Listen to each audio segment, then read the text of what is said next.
Hey guys, welcome to our YouTube channel Study Regna. Today we'll discuss about BSc Honors Mathematics Semester 2. Here is the syllabus. अब हम बात कर रहे हैं Gaussian elimination method की। ये मेथड बहुत इंपॉर्टेंट है। पेपर में एक क्वेश्चन आएगा, या तो आपको इक्वेशन को इस मेथड से सॉल्व करना है या दूसरे मेथड से। ठीक है, तो आज हम डिस्कस कर रहे हैं गॉसियन एलिमिनेशन मेथड के बारे में। So when performing this method on an augmented matrix, then we proceed through the columns from the left to right. In each column, goal is to choose a non-zero pivot element in the next row that doesn't yet contain a pivot. Process stops when there are either no more columns before the augmentation bar to use as the pivot column or no more rows to use as pivot rows. ठीक है, तो ये सबसे simple method है। इस method के लिए आपको सबसे पहले क्या आना चाहिए, रो एशेलन फॉर्म पता होनी चाहिए। ठीक है, सो यहाँ पे मैंने स्टेप्स लिख रखे हैं कि आप क्वेश्चन को कैसे सॉल्व करोगे। सबसे पहले आपको एक एग्यूमेंटेड मैट्रिक्स बतानी है उस सिस्टम की, फिर आप जो है एलिमेंट्री रो ऑपरेशन यूज करोगे ताकि उस एग्यूमेंटेड मैट्रिक्स को आप रिड्यूस कर सको किसमें, रो एशेलन फॉर्म में। फिर आप क्या करोगे, जो लीनियर सिस्टम है उसको लिखोगे। बेसिकली अब आप उससे एक लीनियर सिस्टम ऑफ इक्वेशन बना लोगे और वहां पे आप बैक सब्स्टिट्यूशन करके जो है सोल्यूशन ऑब्टेन कर लोगे।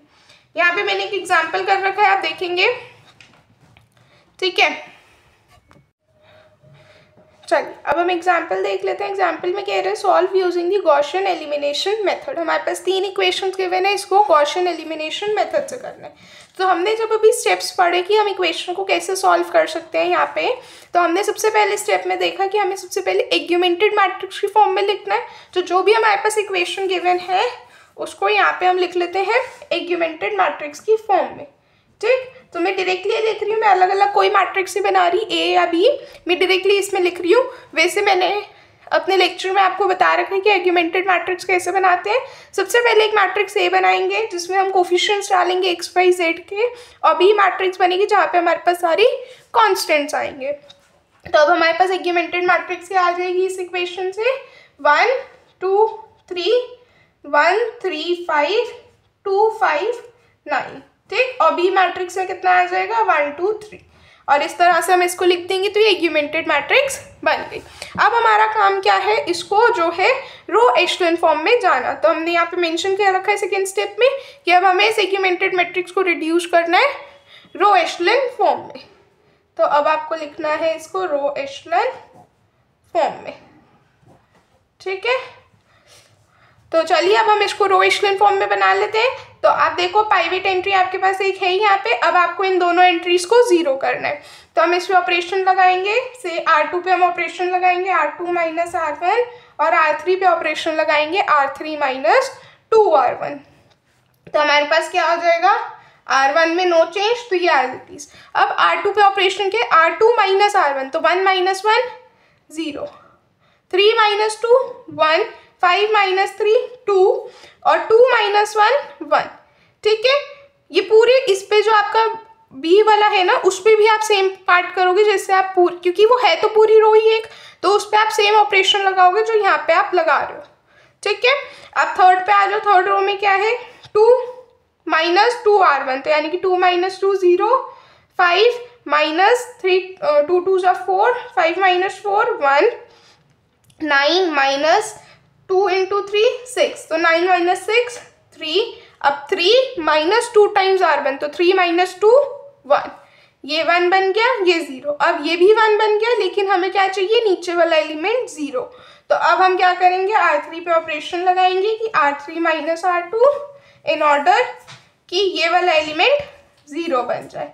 ठीक है, और बाकी रो में कोई चेंज नहीं होगा, तो वो एज इट इज लिख दी। तो अब ये कितना आ गया, 1 माइनस 1 0 बन गया, 3 माइनस 2 1 बन गया, और 1 माइनस 1 क्या बन गया, 0।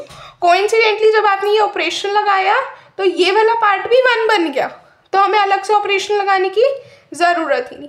तो हमारे पास ये क्या आ गई, रो एशेलन फॉर्म। हम कौन सा मेथड फॉलो कर रहे हैं, गॉस एलिमिनेशन।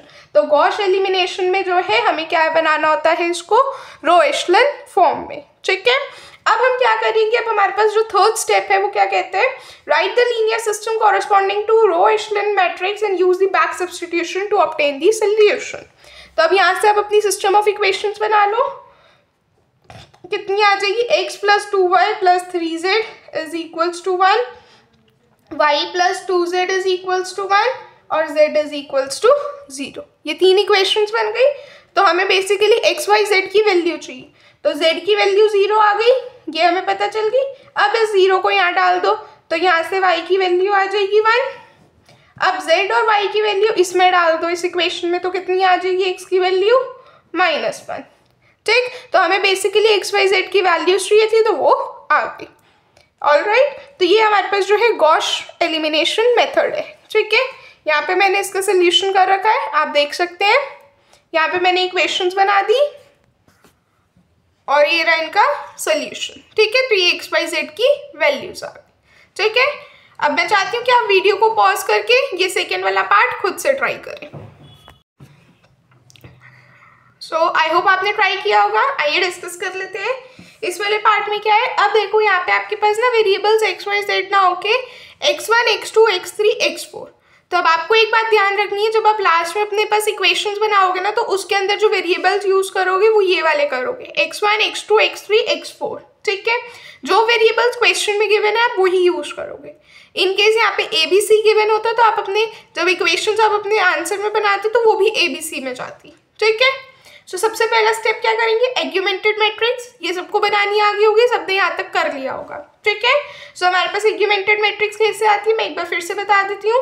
जो x1 x2 x3 x4 के कोफिशिएंट्स हैं आप बेसिकली उसको लिखते हो, फिर यहाँ पे जो है आपके पास कॉन्स्टेंट्स जो होते हैं तो वो आप कॉन्स्टेंट्स लिखते हो। ठीक है, अब आप क्या करोगे, अब आपका एम क्या है कि जो एग्यूमेंटेड मैट्रिक्स आई है उसमें फर्स्ट एंट्री क्या हो, 1 हो, उसको पिवट एलिमेंट बनाना है। तो आप कैसे बनाओगे, हमारे पास 3 है तो हमने बेसिकली पूरी रो को 3 से डिवाइड कर दिया, तो 1/3 R1 करोगे तो आपके पास आ जाएगा, ये पिवट एंट्री बन गई और बाकी सब में जो है डिवाइड बाय 3 हो जाएगा। सेकेंड थर्ड फोर्थ रो में कोई चेंज नहीं आएगा, क्यों, क्योंकि इसमें हमने कोई ऑपरेशन नहीं लगाया। ठीक, अब हमारा काम क्या है, सेकेंड थर्ड रो के फर्स्ट कॉलम को 0 बनाना। तो हमने तीनों पे ऑपरेशन लगाया और ये तीनों 0 बन गए। ठीक है, अब हमारे पास क्या आ गया, अब हमारा काम क्या है कि अब हमें सेकंड रो के सेकंड कॉलम को 1 बनाना है। तो हमने कैसे बनाया है इसको, देखो ये -14/3 था, अगर हम इसको मल्टीप्लाई कर दें -3/14 से तो +1 आ जाएगा। तो हमने बस इसी से मल्टीप्लाई किया इस रो को, तो हमारे पास ये 1 आ गया। बाकी एंट्रीज भी थर्ड रो सेकेंड रो और फर्स्ट रो सेम रहेगी, सॉरी थर्ड फोर्थ और फर्स्ट रो सेम रहेगी। सेकेंड में हमने ऑपरेशन परफॉर्म किया तो वो वाली इसमें चेंज हो गए। ठीक है, अब हमारा काम क्या है, देखो 1 बन गया, ये भी 1 बन गया। हम कौन से मेथड में, गॉसियन एलिमिनेशन मेथड में। इस मेथड में हम कौन सा फॉर्म यूज करते हैं, हम गॉस एलिमिनेशन में रो एशेलन फॉर्म का। तो रो एशेलन फॉर्म क्या कहती है कि इसके नीचे वाली एंट्रीज भी 0 होनी चाहिए। तो अब हमारा काम क्या है कि इन वाली 2 एंट्रीज को 0 करना।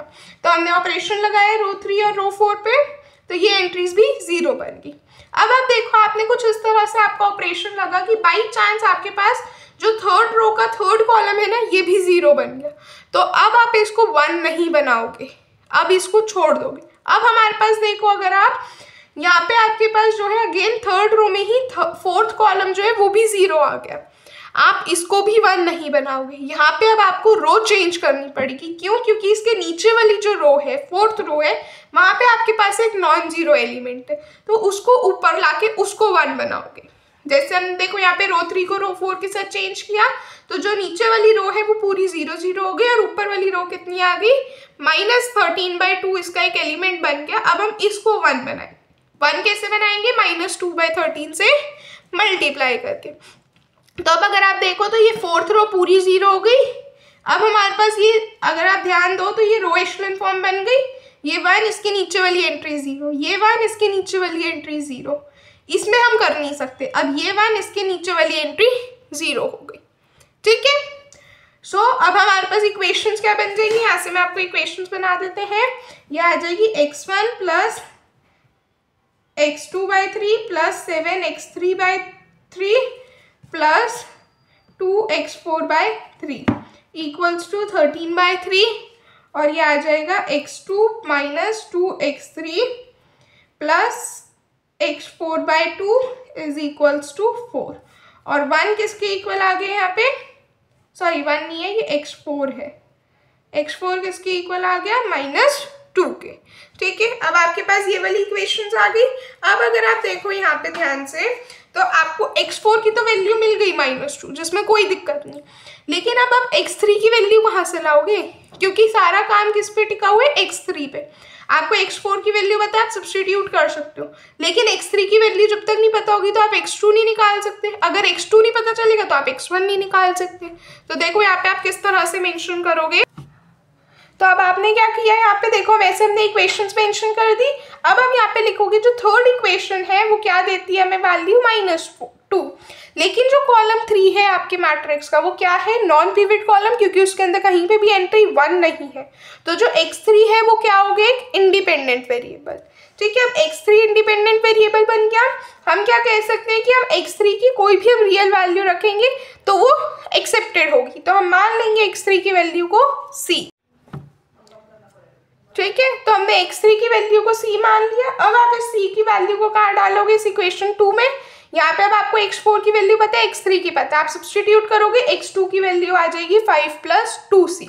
अब जो आपकी x2 और x1 की वैल्यू आएगी ना, वो भी c की उसमें होंगी, कोई दिक्कत की बात नहीं है, क्योंकि हमारे पास x3 क्या लिया हमने, c। अब आप x2, x3 और x4 की वैल्यू जब आप फर्स्ट इक्वेशन में डालोगे तो x1 आ जाएगा 4 - 3c। तो अब यहाँ पे आपको ना कंप्लीट सोल्यूशन सेट लिखना होता है इन टाइप के क्वेश्चंस में। जब हम कंप्लीट सोल्यूशन सेट की बात कर रहे थे, मैंने बताया था आपको, हम जब आगे क्वेश्चंस पे आएंगे तो वहाँ आपको ज़्यादा अच्छा समझ आएगा। तो यहाँ पे अब आप देखो कंप्लीट सोल्यूशन सेट क्या बना, x1 की वैल्यू, x2 की वैल्यू, x3 और x4। अब आप मेंशन करोगे c क्या है, यहाँ पे उन सारे रियल्स में बिलोंग करता है, मतलब आप c की कोई भी वैल्यू ले सकते हो, तो वो ट्रू होगी। ठीक है, तो इस केस में ये क्या बना, कंसिस्टेंट और इनफाइनाइटली मेनी सोल्यूशन। ठीक है, आई होप आपको आज का लेक्चर पसंद आया होगा। कोई डाउट्स है तो आप कमेंट सेक्शन में पूछ सकते हैं। नेक्स्ट टॉपिक के लिए बने रहें, तब तक के लिए चैनल को लाइक करें, शेयर करें और सब्सक्राइब करें। Thank you everyone.